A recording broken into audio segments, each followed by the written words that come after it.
Mapagpalang araw po sa ating lahat. Sana ay ligtas tayo sa anumang uri ng kapahamakan. Muli po tayong nagbabalik para magbigay ng mga reviewer na makakatulong sa inyo para sa pagkuha ng lisensya ng professional at professional driver's license.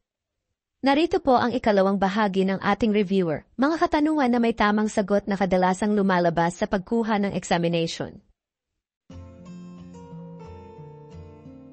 Ano ang ibig sabihin ng ilaw trapiko na ito? Sagot: humanda sa paghinto. Sakay ng manual clutch backbone na motorsiklo, may asong biglang tumawid sa iyong daan. Aling paa ang dapat mong gamitin upang matamo ang maximum na preno upang hindi masagasaan ang aso? Sagot: kanan.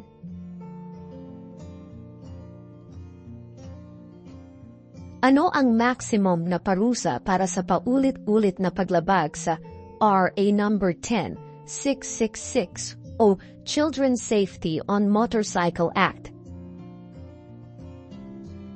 Sagot: pagbawi ng driver's license. Aling lane ang dapat mong piliin matapos kang lumiko sa pakanan mula sa interseksyon patungong one-way street? Sagot: manatili sa pinakakanan na lane. Ano ang maximum na sukat ng pinasadyang top box ng motorsiklo? Sagot: 2 feet by 2 feet by 2 feet. Saan mo nararapat iposisyon ang iyong sasakyan kung ikaw ay nagpaplanong lumiko pakaliwa sa isang maliit na kalsada? Sagot: sa pinakakaliwang bahagi ng kalsada. Kapag ang paglabag sa RA 10666 sa Safety Children Aboard Motorcycle ay nagresulta ng kamatayan o pinsala, ano ang ipapataw na parusa sa motorcycle rider o operator nito? Sagot: 1 taon ng pagkakakulong na walang ibibigay na pagkiling ayon sa Revised Penal Code 1. Ayon sa RA number 4136, anong bahagi ng sasakyan ang ipinagbabawal na putulin o tanggalin? Sagot: muffler.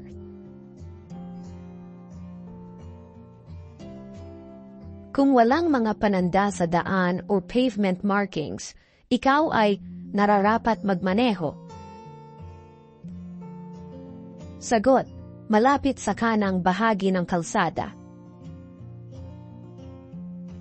Saan mo makikita ang senyas trapiko na ito? Sagot: sa haligi ng tulay-tawiran. May iwasan at mababawasan ang mga aksidente sa kalsada kung Sagot: hindi binabalewala ng mga driver ang mga senyas pantrapiko na naroroon sa mga partikular na lugar. Bakit may mga nakalagay na rumble strips sa mga kalsada? Sagot: upang matawag ang iyong kamalayan sa bilis ng iyong takbo. Sa aling mga sitwasyong maaring gamitin ang telepono habang nagmamaneho ng sasakyan? Sagot: C.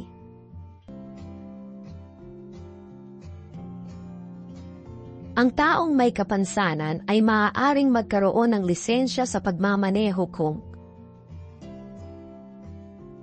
Sagot: nakasulat sa lisensya ang kaniyang karamdaman. Ano ang maximum at pinahihintulutang lapad ng saddlebox o bag? Sagot: 14 na pulgada mula sa magkabilang gilid. Ano ang dapat gawin ng isang driver kung siya ay dadaan sa isang kalye na maraming tao na tumatawid? Sagot. Bagalan ang takbo, maging alerto, o maingat at tingnan kung ligtas ang pagdaan. Ano ang dapat mong gawin kung pinapatakbuhan ng pulis pantrapiko kahit na pula na ang traffic light o senyas na nagpapahinto? Sagot. Dapat kang sumunod. Sino ang responsable para siguraduhing hindi sobra sa dami ang nakasakay ng sasakyan? Sagot. Ang driver ng sasakyan. Upang makapagmaneho sa kalsada, kinakailangang nakahanda ang mga ganitong dokumento. Sagot. Valid na lisensya ng driver, sertipiko ng pagrehistro, at kasalukuyang opisyal na resibo ng sasakyan. Ano ang ibig sabihin ng senyas trapiko na ito? Sagot. Katapusan ng pinakamataas na itinakdang bilis. Kung liliko pa kanan, nararapat na. Sagot. Bagalan ang takbo, manatili sa pinakalabas na bahagi ng daan, at magsignal upang lumiko sa kanan. Ang RA 10666 sa Safety Children Aboard Motorcycle na nagbabawal sa bata na sumakay sa mga pampublikong kalsada kung saan may mabigat na dami ng sasakyan, mayroong mataas na kakapalan ng mabilis na paglipat ng mga sasakyan kung saan ang limit. Sagot. Isakay ang bata sa motorsiklo na ang mga paa ay hindi maabot ang pedal.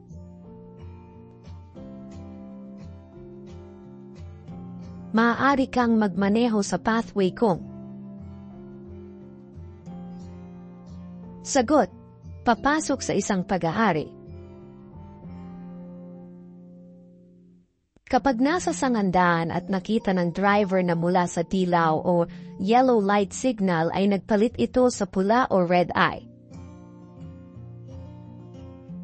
Sagot. Magpapatuloy ito sa interseksyon kahit ang ilaw ay pula. Alin ang tamang pagkakasunod-sunod ng traffic light? Sagot. Pula, berde, berde, dilaw, dilaw, pula. Habang nagmamaneho ay may ginagawang daan. May pansamantala na pinakamataas na limitasyong bilis na karatula. Ano ang gagawin mo? Sagot. Sumunod.